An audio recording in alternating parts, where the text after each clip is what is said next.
मध्य प्रदेश सरकार द्वारा मुख्यमंत्री सीखो कमाओ योजना शुरू की गई है। इस योजना को मध्य प्रदेश कैबिनेट द्वारा मंजूरी दे दी गई है। इस योजना के तहत प्रदेश के बेरोजगार युवा काम सीखेंगे, साथ ही उन्हें प्रतिमाह 8 से 10 हजार रुपए भी दिए जाएंगे। प्रदेश मुख्यमंत्री शिवराज सिंह चौहान द्वारा मुख्यमंत्री सीखो कमाओ योजना की घोषणा की गई है। मुख्यमंत्री ने योजना शुरू करते हुए कहा कि इस योजना का लाभ प्रदेश के ज्यादा से ज्यादा युवा बेटे बेटियां उठाएं। इस योजना के तहत युवाओं को 8,000 से लेकर 1,000 रुपए प्रतिमाह कमाने का मौका मिलेगा। जिनने 12वीं पास कर ली, जिन्हें बीए पास कर लिया, जिन्हें एमए कर लिया और रोजगार नहीं है, तो उनका भी कोई सहारा होना चाहिए ना। तो हमने तय किया कि ऐसे बच्चे अलग अलग फैक्ट्रियों में काम सीखने जाएंगे।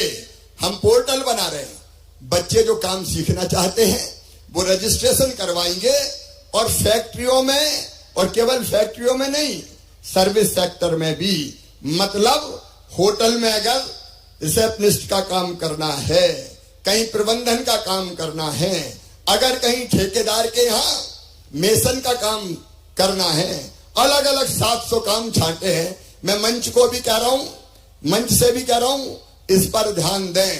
अलग अलग 700 काम बच्चों के लिए हमने छांटे हैं, तो वो काम बच्चे सीखने जाएंगे और सीखने के बदले हर महीना उनको 8,000 से लेके 10,000 रुपया महीना दिया जाएगा।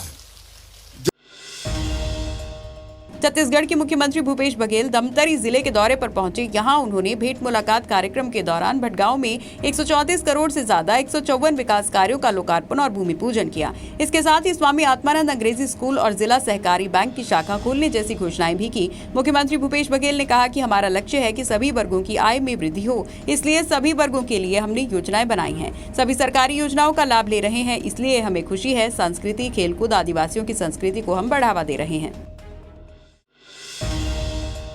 30,000 रुपए वेतन पाने वाली पुलिस हाउसिंग कॉर्पोरेशन की असिस्टेंट इंजीनियर हेमा मीना की सेवा समाप्ति के बाद अब परियोजना इंजीनियर जनार्दन सिंह पर भी निलंबन की गाज गिरी है। गृह मंत्री नरोत्तम मिश्रा ने कहा है कि जनार्दन के निलंबन के आदेश दे रहा हूं। इसके बाद एसीएस होम राजेश राजौरा ने कहा कि मुख्यमंत्री के निर्देश में पर्यवेक्षण में लापरवाही के कदाचरण के क्रम में Madhya Pradesh police housing corporation के परियोजना इंजीनियर जनार्दन सिंह को निलंबित करने के आदेश जारी किए गए हैं। ये जो हेमा मीना का विषय आपने रखा है, इसमें लोकायुक्त पुलिस द्वारा कार्रवाई की गई है। जहाँ तक परियोजना यंत्री जनार्दन सिंह का विषय आपने रखा है, गंभीर शिकायतें प्राप्त हुए, इसलिए मैं अधिकारियों को इनके निलंबन का आदेश दे रहा हूँ। मध्य प्रदेश के गृह मंत्री नरोत्तम मिश्रा ने बागेश्वर धाम के पंडित धीरेन्द्र शास्त्री पर टिप्पणी किए जाने को लेकर झारखंड के कांग्रेस विधायक और बिहार के मुख्यमंत्री नीतीश कुमार पर निशाना साधा है। नरोत्तम मिश्रा ने कहा कि जब बागेश्वर धाम के पंडित धीरेन्द्र शास्त्री बोलते हैं तो लाखों लोग जमा हो जाते हैं, मगर जब इन नेताओं की सभा होती है तो 500 लोग भी नहीं पहुँचते। अब ये नीतीश कुमार पलटू राम जी है। ये तुष्टीकरण की राजनीति है, चाहे झारखंड की हो चाहे बिहार की हो, और इसलिए ये तुष्टीकरण की राजनीति के कारण से इस तरह का बोलते हैं। बाबा के अनुयायी, बाबा के सुनने वाले लाखों की संख्या में है। जहाँ भी जाते हैं वहाँ भीड़ आती है। ये खुद चले जाए तो इनको 500 ही सुनने नहीं आ रहे विधायक जी। ये ईर्ष्या है, जलन है, तुष्टीकरण की राजनीति। छत्तीसगढ़ ओलंपिक संघ के महासचिव रहे गुरचरण सिंह होरा का इस्तीफा मंजूर हो गया है। मुख्यमंत्री भूपेश बघेल ने ओलंपिक संघ के अध्यक्ष की हैसियत से ये इस्तीफा स्वीकार किया है। खेल एवं युवा कल्याण विभाग ने मंत्रालय की इसकी जानकारी भारतीय ओलंपिक संघ की अध्यक्ष पीटी उषा को भी भेजी है। इसके बाद होरा की जगह अब भिलाई नगर के एमएलए देवेंद्र यादव छत्तीसगढ़ ओलंपिक संघ के महासचिव की जिम्मेदारी संभालेंगे। शाजापुर में मक्सी उज्जैन मार्ग पर बुधवार रात करीब 3:30 बजे एक बस और ट्रॉली में आमने सामने भिड़ंत हो गई। हादसे में 3 यात्रियों की मौके पर मौत हो गई, जबकि एक मां बेटी ने अस्पताल में दम तोड़ दिया। 3 घायलों को उज्जैन ले जाया गया है। बताया जा रहा है कि ड्राइवर एक कैबिन में बैठी लड़की से हंसी मजाक कर रहा था। इसी दौरान उसने बस में कंट्रोल खो दिया और हादसा हो गया। मनेन्द्रगढ़ चिरमिरी भरतपुर जिला कलेक्टर नरेंद्र दुग्गा खुद यातायात नियमों का पालन नहीं करते हुए नजर आ रहे हैं। खिड़कियों में डार्क ब्लैक फिल्म लगी कार से वो दौरा और निरीक्षण कर रहे हैं, जिस पर अब सवाल उठ रहे हैं। बता दें कि केंद्रीय मोटर वाहन अधिनियम 1989 के नियम 100 के तहत वाहनों की खिड़कियों के शीशे काले या रंगीन नहीं होने चाहिए।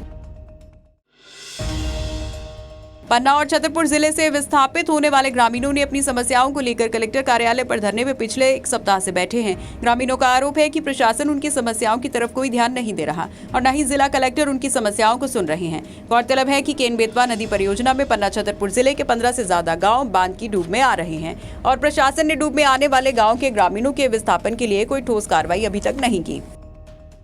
स्पष्ट चाहते हैं, जैसे आज आप यहाँ बैठे जनता में, आप भी बाजार में रहते, हम भी बाजार में रहते, एक आध बार आप प्रयास करते, हमसे बोलते कि हमें ये चीज़ उपलब्ध कराओ, हम भी आपके साथ हो, इन्हीं की दम पे हम हैं। तो आज जो भी होगा इन्हीं की दम पे हो। आज यहाँ यदि हम लोग को कोई पूछ रहा है, यदि बैठने को दे रहा है, तो वो जनता की देन। जिस दिन जनता ठुकरा देगी हमको कोई नहीं बैठाएगा। अभी हम उनसे बात करके आए थे। आप अभी मैं आपको कुछ जानकारी दूंगा ना सर, आपसे जमीन कैसे जमीन की, हम वही तो कह रहे हैं। कैसे आपने जानकारी आपने इसके पहले क्यों नहीं दी? आप भी भाई हो हमारे। हम लोग तो सर लड़ रहे थे, जनता के लिए राजनीति नहीं करना है। मध्य प्रदेश में तेज गर्मी के बीच बारिश आंधी का दौर भी जारी है। पिछले 3 दिनों से कहीं तेज तो कहीं हल्की बारिश हो रही है। बारिश से पहले 70 किलोमीटर प्रति घंटे की रफ्तार से धूलभरी आंधी भी चल रही है। मौसम विभाग के अनुसार प्रदेश के भोपाल, ग्वालियर, चंबल संभाग सहित 11 जिलों में धूलभरी आंधी के साथ बारिश होने की संभावना बनी हुई है। प्रदेश में 20 मई तक वेस्टर्न डिस्टर्बेंस के सक्रिय होने से बारिश का दौर चलता रहेगा।